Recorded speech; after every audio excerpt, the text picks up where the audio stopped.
皆さんこんにちは。ブルーブルースタッフの泉です。こんにちは、ブルーブルーテスターの小賀亮介です。小賀さん久しぶりですね。はい、久しぶりです。今回は何のために一緒に釣りするかというと、これですよね。完成がいよいよ近くなってきたこのブローインの60ですね。60、はい、60Sですね。もうかれこれ何回やってるんですかね。わからない。もう本当にいつからやってるなんて思い起こすこともできないぐらいちょっと時間かかっちゃってるんですけど、今回このねブローイン 60S の、実調の現場での打ち合わせですね。そうですね。はい。それを、ちょっと動画でこんな感じでやってますっていうのをちょっとお伝えできればなと思ってます。で今日ちょっと結構荒れるよ。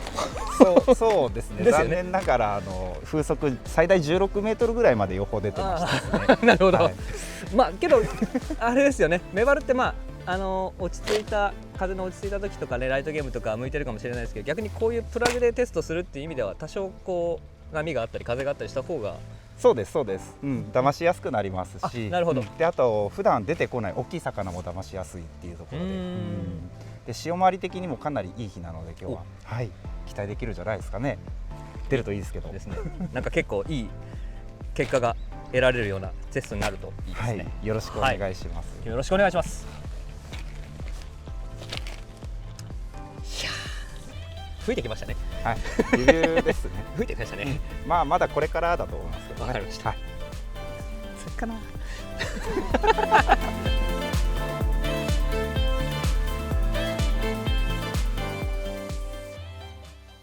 開発のきっかけがやっぱりスネコン50をリリースしてから、こうライトゲームで結構使ってくれる方が多かったじゃないですか。で、小賀さんをはじめとするテスターの方がやっぱりこうちゃんと少しだけレンジを噛んで、ちょっとこういう荒れた時でも何をやってるか分かりやすい。風が強いとやっぱりスネコン50ってリップレスだし流されちゃってっていう、だからそういうところのプラグがやっぱりいるよねっていうところだったですよね。そうでしたね。ですよね。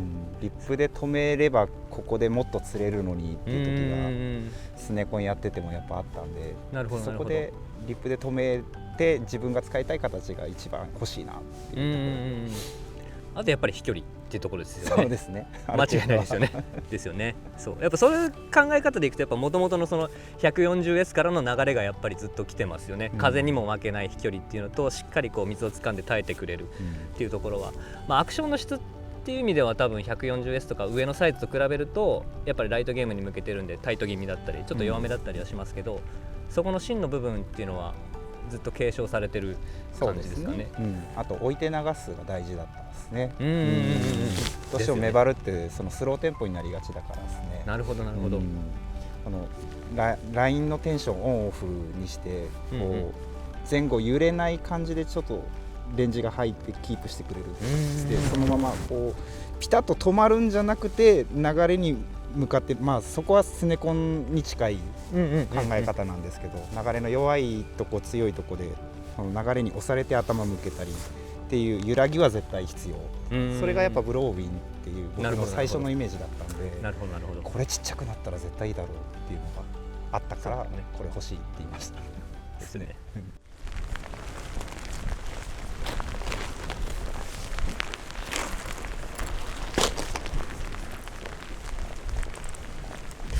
じゃあ小賀さんちょっと明るいうちにちょっとアクションの細かいチェックしていきましょう。お願いします。でどこからだったかな。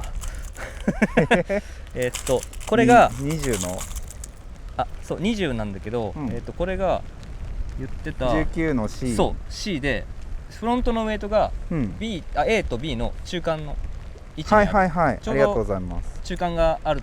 ちょっと試してみたいですって言ってたやつですね。しかも重心がちょっと下がってて。そうです。ありがとうございます。でそれが内部構造が19のまんまの C なんですけど、これが20なんですよね。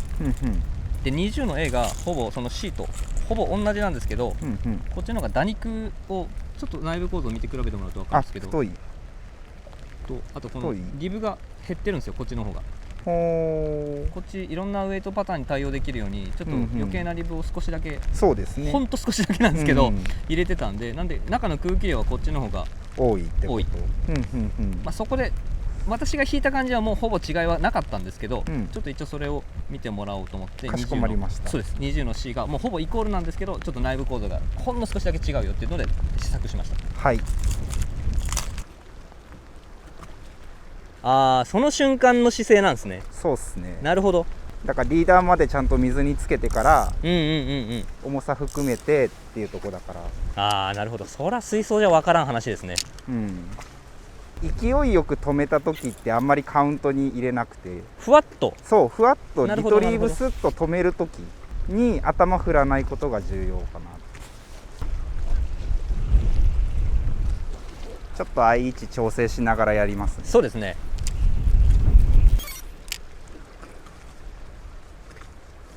めちゃめちゃ動くようになったこれ。やっぱ違います？これは動きすぎっすね。やっぱ角度的には前回お伝えしてた分ぐらいがちょい上ですよね。ちょい上です。ちょい上ですよね。それ、いや、古賀さん、そのちょい上っていうのだからその感覚的なちょい上がじゃあ愛の上っ面が鼻っ面よりちょい上、背中の面よりは、なるほど。ちょっと待ってこれをOK です。このぐらい、それぐらいね。なるほど。このぐらいもう世の中全員の人みたいですけど、あなたのちょいは分からないっていうやっぱそういうところがね、やっぱこうやって現場で会って釣りして一緒にやることによって明確に見えるんで、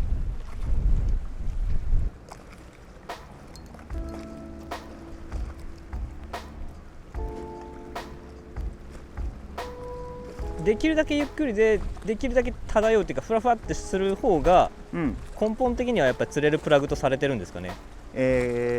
基本的には動かないほど釣れるジャンルです。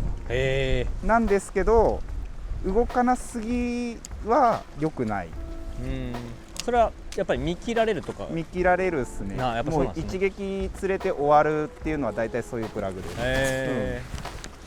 じゃあやっぱりそのプレッシャーがかかった状態でも釣れ続くっていうのは流れに対して多少その反応を示すこと。かすかでもこう揺らいだりしてるっていう。ですこれですよね。まさにね、今のまさにこの状態で横から潮を受けた瞬間にフラッて S 字書いたりとか、もうそれがもともとのそのブローイの置いて流すの良さなんだけど、それがこれにもちゃんと欲しいぞ継承されてる感じはっていうとこですね。やっぱ重心が下がってる方が立ち上がりとかはいいんですけど、重心が下がりすぎてるとその揺らぎ止めた時のその揺らぎが弱くなっていってしまうんですよね。でただ下げてた方が潮が速いところとかで使ってる時の立ち上がりとかも良かったりするんで、その辺の中間ですよね。中間ですよね。絶妙なところに多分 C がうまいことハマってると思うんですけど、50S です。おかえり50S です。これは漁港の中でテストしたい。そうですねここじゃ分かんない。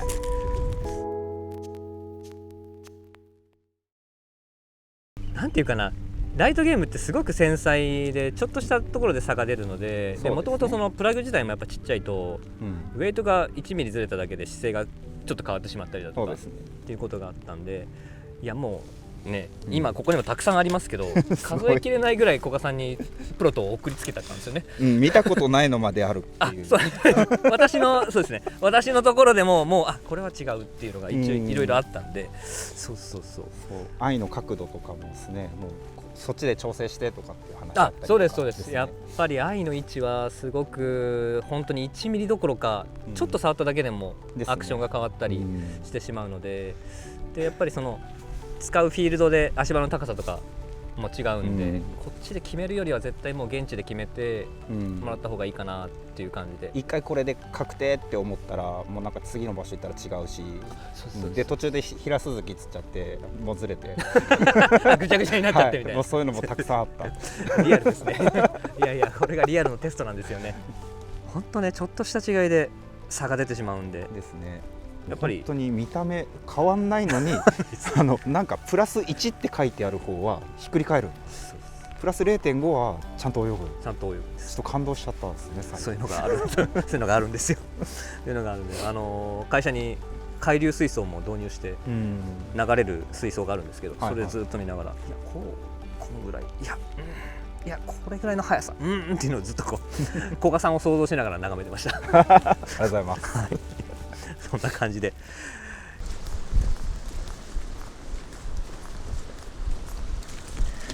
ちゃいますよ。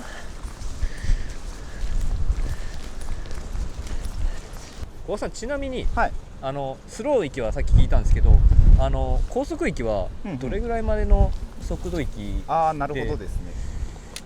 使うのはそうですね、このぐらいかな。結構速いですね、なるほど。これはスピードじゃないと出ない時がある。なるほど。それはデイで、いや夜でも。夜でも。そうなんですね。流れの中のやつとかはですね。なるほど。これちょっと足場高めのところとか、はい、プラス風が強いとか、なんかこうどういう風にやった方が使いやすいとかってありますか？まず魚のいそうな位置をイメージするんですけど。なるほど、はい、手前にいるのか沖にいるのかで全然やり方が変わりますね。でどうしてもその風上からこう流れてくるわけなんですけど、流れに対してのそのルアーの角度って結構重要なので、なんかその流れの向きに一直線同じ流れに下流側に頭向けてまっすぐドーって流れてくるとそんなに反応良くないじゃないですか。でそれが U 字で書いてくるのがブレる瞬間に食ったりとか、やっぱ向きが変わったり姿勢がちょっとこうクイってなったりとか、そういう変化を魚のいそうなところで出してあげたい。なるほど。なんで足元の明暗にこう差し掛かる時も一旦外側に入れておいて、この食わせたい位置で風で寄せてあげるとか。です。なるほどなるほど、分かりました。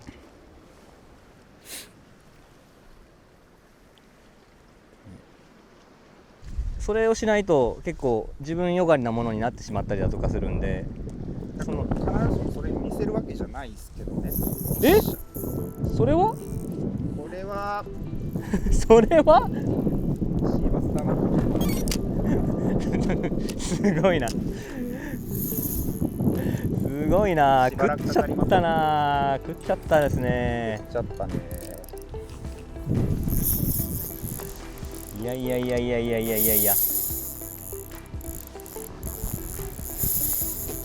っくりやります走るでもやっぱいい動き出てるから食うんですよね、こうやって、止めてる時に食うって神髄ですよね。そうですね。はい、お願いします。入ってますね。入った、よいしょよいしょ、ありがとうございます。よいしょよいしょよいしょよいしょとんでもなゲストゲスト来ちゃいましたね。嬉しいっすね。出ちゃいましたね。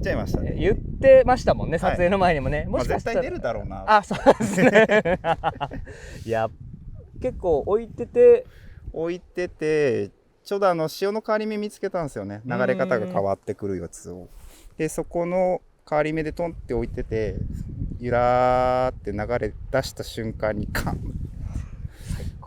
をカツってかけてメバルやって思ったんですよ、当たり方的に。なるほどもうドラグがそしたらその後ドラグが鳴り始めて違ったって。いやー嬉しいゲストですね。はい、鈴木さんでした。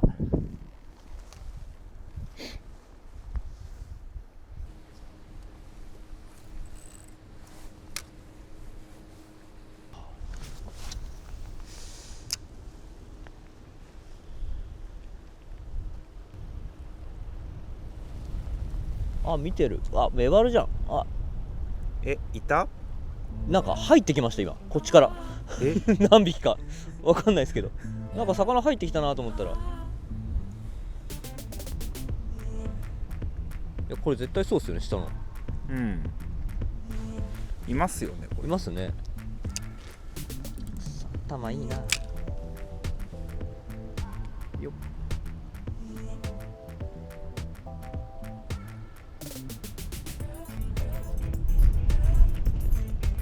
っ。よし、来た。おお、来たよ。やったー。と、あれ、アジこれは乗っちゃうんすか、このサイズのアジが。出ましたね。すごい。まあこれもターゲット一つですね。そうですね。それは間違いない、はいはい、ただこのサイズのアジがこのプラグに乗ってしまうっていう。おお、やったー。アジも釣れちゃいます。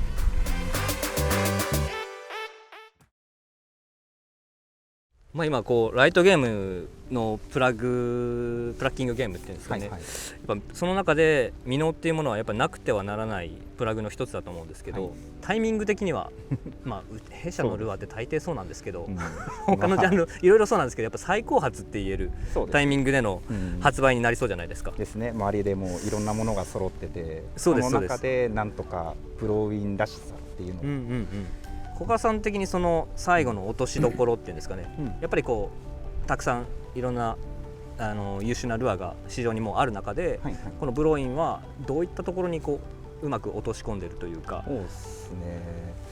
ブローインってまあみんな飛距離って言うと思うんですよね。で、あと安定感。そうです、でその2つなんですけど、飛距離は正直作ってたら勝手についてくるものだと思ってます。なるほど、動きだけ追求すると確かにその飛距離って落ちやすいって言われるんですけど、でもまだ重心移動だし、でこの、まあ、泉さんがもうしっかり飛距離に関してはイメージしてあるので、僕はもうそこの動き、あとラインのテンションを入れてる時、泳がせてる時もそうだし、この止めてる時のイメージも湧くようにしておきたい。なるほどなるほど。でやっぱその置いて流すって置いてそのまま流すだけじゃなくて、その中で何が起こってるのかっていうイメージを手元に伝わりやすい、手元に、あと想像力を働かせやすいような、なるほど、巻き感っていうか、なるほどなるほど、そういうのにつながったらなっていうのがあります。移動してきましたよ、リオゴさん。ですね。ここはなんか小磯というか、はい、なんというかちょっとワンドっぽくなってるんですかね。そうですね。ワンで向こう側はもう磯場で、完全に磯場。はい、なるほど。で岬がいくつもあるんですけど、で遠浅でこう張り出しがいっぱいあるよ。なるほど。で沖に点々と絞りがあって、こっちの真ん中の方は割と砂地が多いですね。なるほどなるほど。じゃあこの辺はそんなに引っかかりにくいけどっていう。引っかかりにくいけど絞りは点々とあるのと、あとそろそろ藻が顔を出すかもしれない。なるほど、レンジ的に場所が点在している場所なので、どこでも一応可能性はあります。はい、了解です。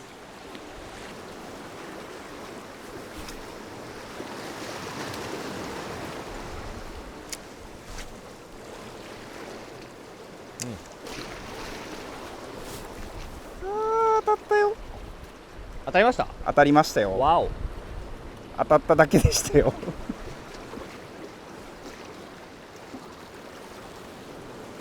一瞬乗ったかもしれないけど、まだ可能性あるだろう。こういうたまに波が入ってくるところでも結構しっかり何やってるか分かりやすいですね。そうですね。操作感しっかりあるし。そうだけどね。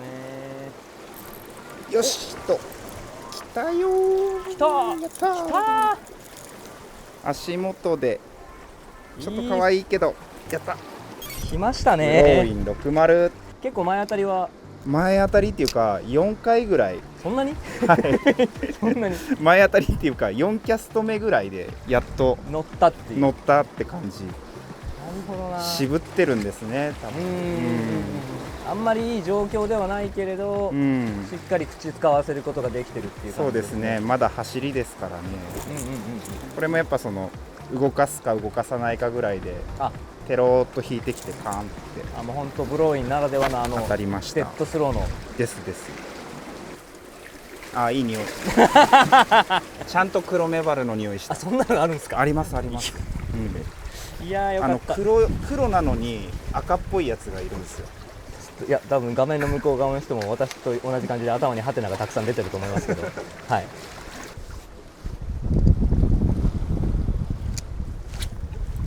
い。よし。おお。さっきと同じぐらいかな。さすが。よし。言い方。ちょっとサイズアップ。言い方じゃないですか。ちょっとサイズアップですが、急げ。さすが。また同じ展開っすね。いや口が外れて、口にかかってたフックが外れて、ギア1本でなんとか拾えた。このかかり方は確かにそうフロント食ってきてるけどっていう感じなんですね。フロントに朝がかりしてて後ろでしっかり拾えた。なるほどな。いや結構このフロントフックの位置も2点3点したりそうですね、あったじゃないですか、ここにかかってるけどスレではないんだよねちゃんと、当たってるのをちゃんと合わせてるんで。そうですよね。あのね、そうだ、これが根と根の間ぐらいか。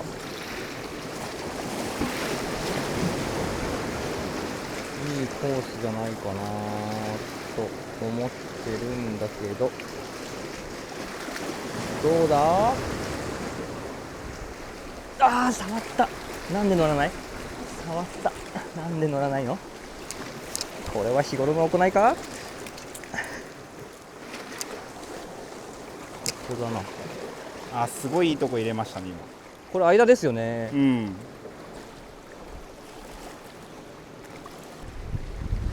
うわー、来た。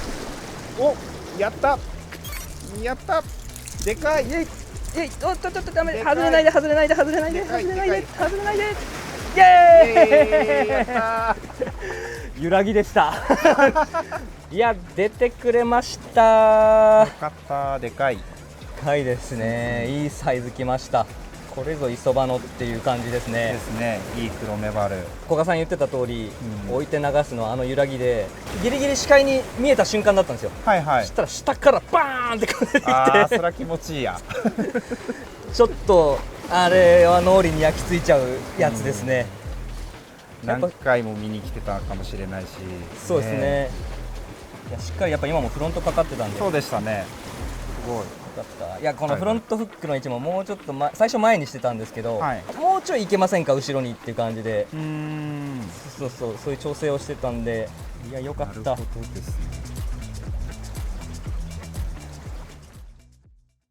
い、古賀さんお疲れ様でした。お疲れ様でした、ヨウさん。